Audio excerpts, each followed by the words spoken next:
that accommodated this idea of people wanting to own their own homes, but not necessarily to do it out there on the acre of land with the barbecue in the backyard. In the 90s, we had a explosion of what many have called McMansions, these huge oversized homes. When I first moved to Colorado, it was one of the things that struck me the most coming from state of Florida, where there's still a lot of ranches and smaller housing stock. How many huge, humongous, I mean 3, 4, 5,000 square foot homes that are in the area that I live down around the Denver Tech Center. And one of the things, of course, that came to my mind is, how do people afford it? Well, one of the reasons is because we really began to see it, and it started in the 80s, but by the 1990s it was almost mandatory, 2 full-time workers in the house to be able to afford that type of affluence. The other thing that we began to experience in the 1990s was what we call exurbia, and that's where people are moving an hour and a half, 2 hours, some places on the East Coast, 3-hour commutes people are doing in order to be able to have these big homes and big plots of land around them to go through it. Concurrent with that was, from a developer and urban planning point of view, this idea of people saying, you know, from a land growth, urban planning perspective, is this really the direction we want to go? Does this really make sense to have people driving 3 hours each way to get back and forth to work? And so there was a group of architects and urban planners that got together out in California and developed something called the Awani Principles that really was the first attempt to articulate a plan, a new urban planning that would look at what we call now smart growth principles, and to really try and, along with the Congress of New Urbanism, to say, how can we create livable communities? How do we create essentially Mayberry, so that you can walk to the grocery store very easily, get to your shopping areas without having to own a car.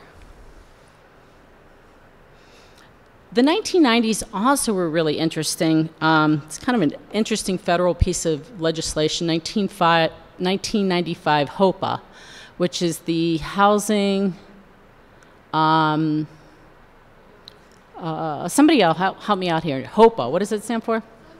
Oh, see, I'm used to having my computer up here with all my notes, so I'm having to do a little bit ad hoc today. Yeah, it's the Housings for Older People Act, which, interestingly enough, legitimized discrimination.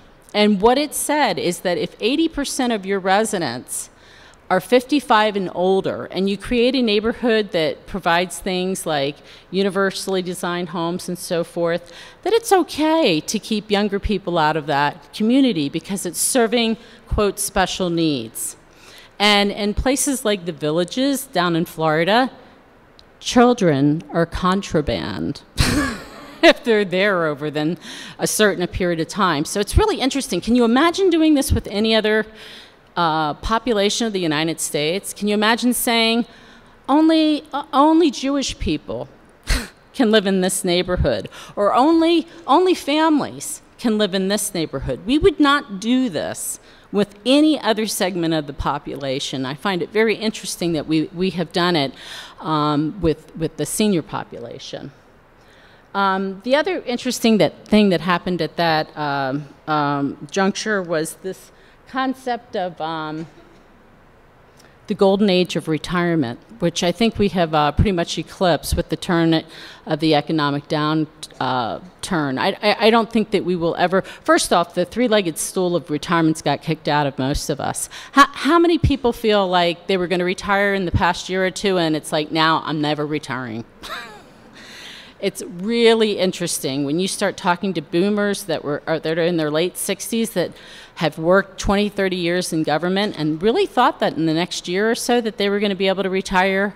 Can't. They've lost 40, 50% of their savings, and they can't sell their homes, and it's really changed how people are going to be able to reframe and rethink what retirement living and this idea of leisurely ever after is going to happen for many of us. So what's next? What's the housing of the future look like? This kind of looks like something off of Woody Allen. It's interesting to think about what are the values, because a lot of what has driven housing is about American values. And for a long time, we've had this kind of John Wayne mentality of westward ho, and I can do it on my own, and I'm independent, and I don't need anybody. And I think that we're beginning to realize that's not really the way that it works. I'd like to see a show of hands of how many people over the past 5 years have started caring for an aging parent or loved one. Okay, about half. And how many of you would say that it has profoundly changed your own thoughts about where and how you're going to grow old?